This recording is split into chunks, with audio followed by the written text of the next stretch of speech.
Hello dear, आप लोग को स्वागत करता हूं। तो आज जैसा कि आप लोग जानते हैं कि मध्य प्रदेश में अभी आप लोग का सेकेंड ईयर का एग्ज़ाम चल रहा है, ठीक है। तो आज हम जो है लेकर आएंगे थर्ड पेपर है और ये आपका क्या चीज़ का है, mental health and psychiatric nursing का है, ठीक है। तो चलिए आज के वीडियो में मैं देखूँगा कि कौन कौन से क्वेश्चन पूछा गया है ऑब्जेक्टिव में और साथ में सब्जेक्टिव में किस प्रकार के क्वेश्चन पूछा गया है, क्या जो मैं बताया हूँ, क्या मैं पढ़ाया हूँ उसके अंदर से आया है या नहीं आया है। चलिए देखते हैं। बाकी जो लोग का अगले बार सेकेंड ईयर का एग्ज़ाम होगा उनके लिए यह बेहतर महत्वपूर्ण है। वो जानेंगे कि किस प्रकार से क्वेश्चन पूछता है, उनको भी पता चलेगा, ठीक है। बाकी जो अभी एग्ज़ाम दिए हैं देख लीजिए कि आपका कितना सही है, क्या क्या आप जवाब दिए हैं, ठीक है। चलिए देख सकते हैं आपके सामने में प्रथम जो सवाल है, देख सकते हैं स्किज़ोफ्रेनिया यानी सिजोफ्रेनिया के बारे में पूछा गया था। इसके चिन्ह और लक्षण का पूछा गया था और सिजोफ्रेनिया के प्रबंध पूछा गया था। तो आप लोगों को पता है, मैं सब पढ़ा रखा हूँ। तो 15 नंबर का यह प्रश्न आसानी से बनने वाला था, ठीक है। बहुत लोग फंस गए हैं, सिजोफ्रेनिया को हल्के में ले लिए थे, ठीक है ना, जो कि बार बार पूछता है। फिर भी लोग सब कहते हैं कि मैं क्वेश्चन बैंक का पढ़ के जाऊंगा, गर्दा उड़ा दूंगा। लेकिन मैं देख रहा था 70% स्टूडेंट को ये पता नहीं था कि स्किज़ोफ्रेनिया यानी सिजोफ्रेनिया क्या होता है। और लोग बोलते हैं कि ये तो सब क्वेश्चन बैंक से गर्दा उड़ा देंगे, लेकिन होता कुछ नहीं है। यही प्रॉब्लम है, ठीक है। नेक्स्ट क्वेश्चन देखिए, मानसिक स्वास्थ्य नर्सिंग को परिभाषित कीजिए। देखिए परिभाषित करना था मानसिक स्वास्थ्य नर्सिंग का, ठीक है, मेंटल हेल्थ नर्सिंग का। सामुदायिक मानसिक स्वास्थ्य के क्षेत्रों को समझाइए, मतलब कम्युनिटी मेंटल हेल्थ में कौन कौन से क्षेत्र जुड़ा हुआ है इसको समझाना था, ठीक है। और सामुदायिक मानसिक स्वास्थ्य में नर्स की भूमिका, ये तो फर्स्ट ईयर से रिलेटेड ही है। तो देखिए ये भी क्वेश्चन मैंने आपको करा दिया है, जाके आप लोग देख लीजिएगा, ठीक है। तो इस प्रकार से ये भी 15 नंबर आपका आ गया, समझ गए।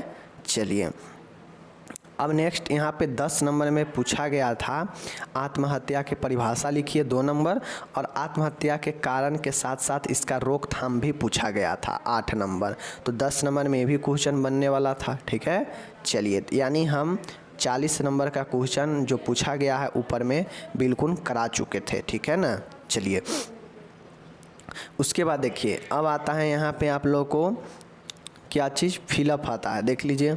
कहता है हेलिपेरिडोल एक उच्च शक्ति डैश की दवा है। इंग्लिश में देखिए, haloperidol is high potency dash drug.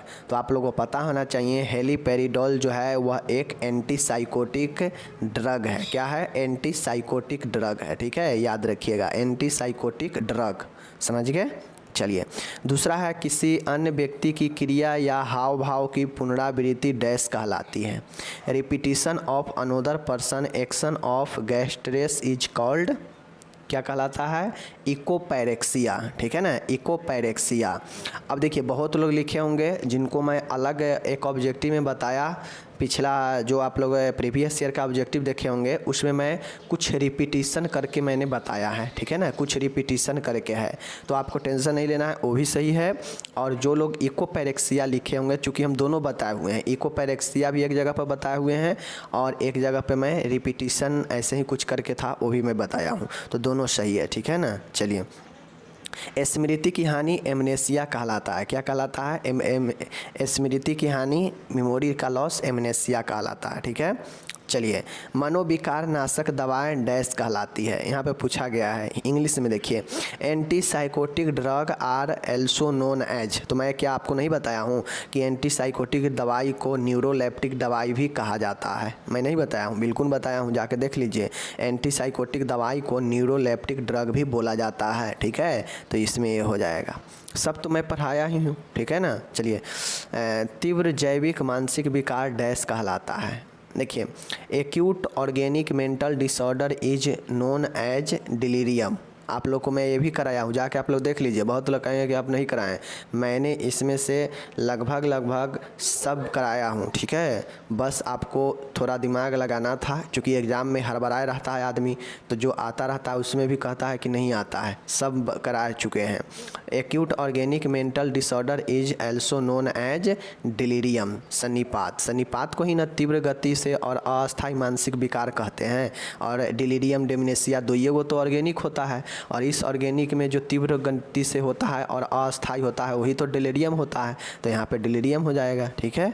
चलिए मैचिंग पूछा गया है। मैचिंग यहाँ पे अपने को देख लीजिए, मैचिंग में क्या पूछा गया है। देखिए सबसे पहले आपको जो मैचिंग में क्या करना चाहिए कि सबसे पहले आपको जो आता है उसको मैच कर लीजिए, ठीक है। तो चलिए देखिए, हाइड्रोफोबिया, हाइड्रोफोबिया जल का एक बीमारी है, जल से भय लगना, ठीक है।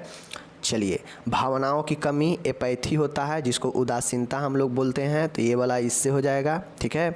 मानसिक मिथ्या स्थिर विश्वास, तो ये भ्रम में जो है मिथ्या का विश्वास होता है, ठीक है। चलिए, झूठा विश्वास।